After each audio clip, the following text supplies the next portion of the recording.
Bonjour à tous et bienvenue dans l'analyse des événements qui ont actuellement sous forme d'émeutes et de pillages, de manière à enflammer les véhicules. Donc le point de départ, c'est la mort d'un jeune adolescent qui a eu lieu le 27 juin à 8h15 à Nanterre. Alors on ne va pas dans cette vidéo dire tel ou tel groupe a raison, tel ou tel groupe a tort, on va pas prendre des considérations politiques. Simplement, dans ce genre d'événement, ça va avoir des conséquences sur la vie de chacun d'entre nous, ceux dont on a brûlé la voiture, s'il y a un état d'urgence qui est mis en place, s'il y a des gros mouvements de foule, s'il y a des gros mouvements sociaux, sur les implications, ça va avoir des répercussions sur notre vie, à un moment donné où on est au moment de la pleine lune du Capricorne. Et j'avais parlé dans une autre vidéo sur une autre chaîne de cette lune qui était hors limite, qui était complètement explosive, opposée à Mercure, hors limite. Pour l'instant, je ne montre pas encore mon visage sur cette chaîne, mais je suis réellement astrologue. Je ne vais pas tarder à le faire, mais pour l'instant, je vais rester vraiment au niveau des analyses astrologiques, voir un petit peu ce que racontent ces événements en cours. Alors, il faut savoir quand même que lorsqu'un événement survient en lune montante, il est fait pour durer. Quand il arrive en lune descendante, c'est un feu de paille. Donc là, déjà, dès le contexte, le début des mouvements sociaux sont apparus en lune montante. Donc le gouvernement va avoir beaucoup plus de mal à reprendre la main que si les mouvements sociaux étaient apparus en lune descendante. Il va falloir aller regarder ce qui va se passer à la prochaine nouvelle lune, ce qui va renforcer ce mouvement d'explosion, ou si au contraire ça va l'infirmer, c'est-à-dire est-ce que ça va calmer les choses. Tout ça, ça va être intéressant de le remettre dans le contexte, mais revenons déjà à ce qui se passe au moment de cette mort, qui est la raison, qui est la cause, qui est aussi la motivation, qui est peut-être le prétexte, peu importe, mais c'est l'élément déclencheur. Donc on va s'intéresser, on va analyser l'élément déclencheur au regard des causes que ça induit. Alors on a le soleil qui est en cancer. Le cancer est souvent décrit comme un signe très pacifique, très doux, assez tendre, assez maternel. Mais j'ai remarqué que vous avez plein de militaires, par exemple, qui ont Mars en cancer. Donc c'est un signe très ambigu, le cancer. Il a un côté, en effet, très doux, très tendre, très maternel, mais il peut avoir aussi un côté complètement brutal, où il n'arrive pas à gérer la violence. Et donc il va surenchérir. Et ce soleil, il se trouve à 5 degrés au niveau des degrés sabiens. Donc 5 degrés, on prend le 6e degré. Et ça va donner un homme s'avance en traînant derrière lui un cheval à demi étranglé. Par le lien qui lui serre le cou, derrière eux, un gantelet de fer, un sabre et un fouet sont posés contre un. Donc on est asphyxie, maladie de la gorge, cruauté mentale, dureté militaire.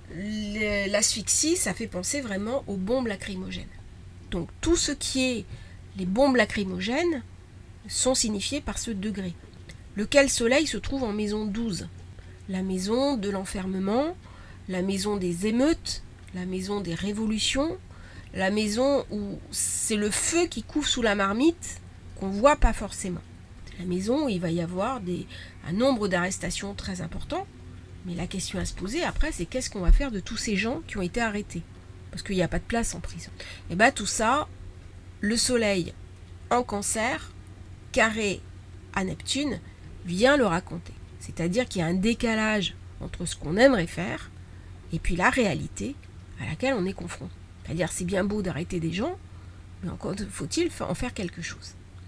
Et ça arrive dans un contexte où j'ai un carré qui est très difficile entre Uranus, Mars, Vénus, Lune noire, en Lion. Rien que ça. Le Lion, c'est signe de feu. Donc tout va s'embraser. L'ascendant, il est Lion. Donc j'ai eau et feu. Autant dire qu'on est déjà au niveau élément sur quelque chose de tendu, sur quelque chose de difficile.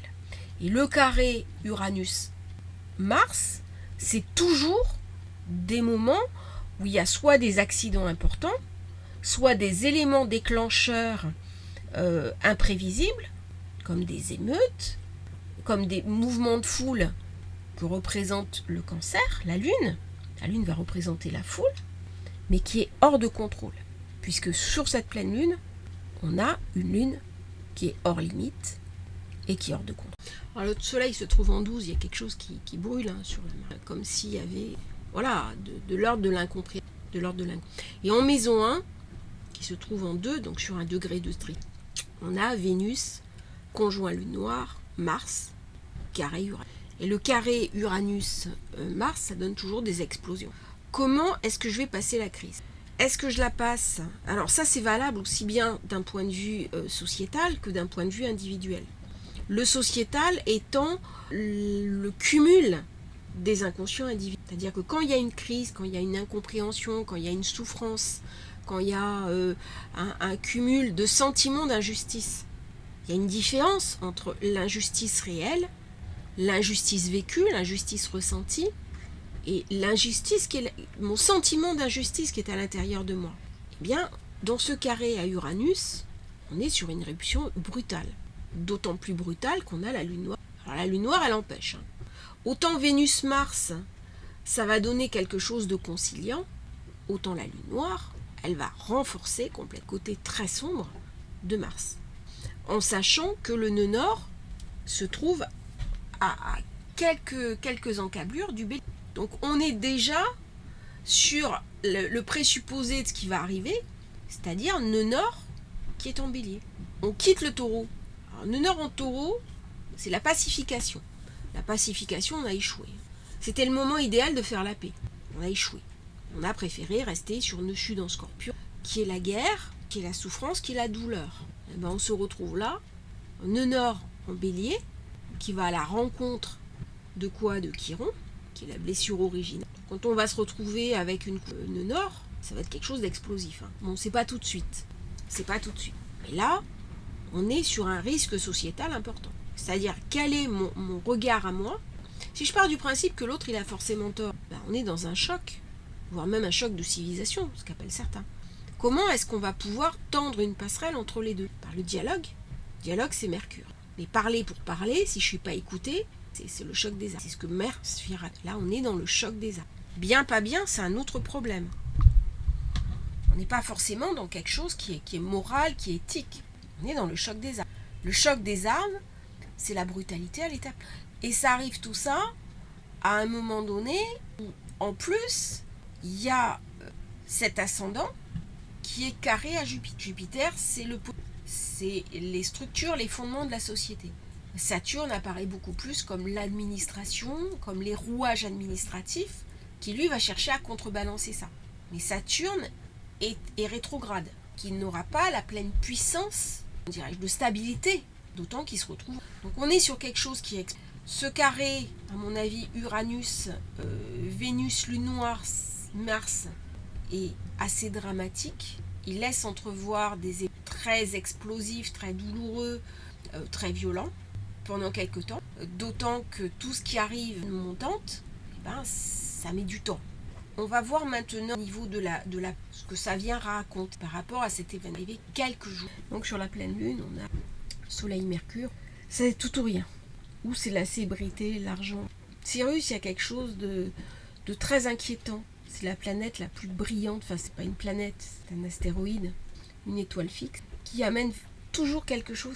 Est-ce qu'elle amène la très grande richesse ou est-ce qu'elle amène la chute ?